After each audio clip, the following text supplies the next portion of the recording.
Yeah. Yeah. Well, I think it's amazing too that your experience with uh, raising foster children, kids that have come from really rough places Yeah. and have a lot of baggage, a Yeah. lot of wounds, that those are skills that any parent can pull from. It's not just, well, I can check out because I'm not, in the foster care system. I haven't adopted any kids. But then there are also people who don't have any kids at all that are watching this, Yes. including myself. Mm-hmm. My wife and I have talked about adopting as a Mm-hmm. possibility, as well as Mm-hmm. biological children. Mm-hmm. And so this is something that I think everybody can glean from, Yes. regardless of where you stand, whether you're a grandparent, whether you're Yes. a parent, whether you're not a parent. I Yes. think that it's really great, really great. Yeah. It's really, we're all called to parent. Yeah. And it looks different for each one of us. Even the single people who are listening to this right now, you can be a parent today. You might be in the workplace and you're standing next to a mama or a daddy who has kids, who doesn't know who they are in Jesus, maybe they're pre-saved, maybe they haven't given their heart to Jesus yet. They don't know their value. They're carrying the orphan spirit themselves. And someone needs to reach into their lives with the fathering heart of God. And that's each one of us, whether or not you take in a foster child. And you know what? The truth is, if you're not in a place to take in foster kids, there's a foster family near you who could use your help and support.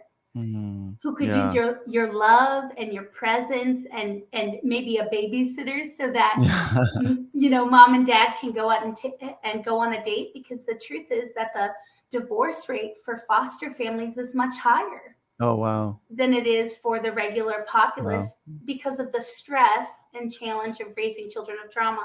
Yeah, that makes sense. I hadn't thought about it, but you explain, I'm like, yeah, that does make sense. There's a lot of pressure. It is. And yet part of the issue is isolation. So if we are willing to come around them, if we're willing to love them and to pray for them and to take them dinner once in a while and to watch their kids so that they can go on a date and so forth and so on, if we're willing to sow our time, energy, and resources into a family who's doing the challenging work of rehabilitating a generation, then we'll see less fallout from foster care. We'll see less divorce. But somebody has to say, it's not somebody else's job. It's my job. And it can look different for each one of us. It can look like taking in foster kids, adopting from foster care, can look like supporting a foster family, can look like making a donation. There's all these different ways that you can provide support. Yeah, absolutely. And do you feel like there is a little bit of within the church? I think the church is doing a lot right. Okay. So I'm not one that's going to sit here and be like, let's throw shade on the church. I don't think I think there's always room for improvement though. And I think that, do you feel like there's a little bit of trepidation from people on the outside where they see a foster family and they're like, oh, I don't want to disturb them. Or maybe they're like, whoa, these kids are, do you feel like there is a little bit of that? For sure. I think there's a lot of fear. And I actually think the enemy works with that fear. He would like you to not get involved. He would like us to stay on the outside. And so he just uses our insecurities. He uses our fears to keep us silent, to keep us from stepping in. But the truth is, no matter what it is Papa God calls us to, there's always reasons not to do it. Sure. There's always infinite. Yeah.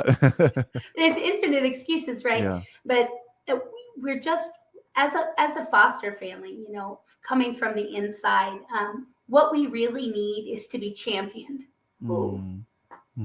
That's good. That's really good. Feel the Holy Spirit. Yeah. We really need to be championed by the church. We need to be celebrated by the church. And we need to be loved by the church, embraced by the church. We need to be encouraged. We need children's ministries in the church who minister to children of trauma, right? We need to build as a children's pastor myself, as a children's minister myself. I am building a program here at my church, Garden Valley Church, that is inclusive. And it allows for kids who are messy, who come with needs, You know, whether that's a child who's, you know, because we all know as biological parents, sometimes our own kids have some things, you know.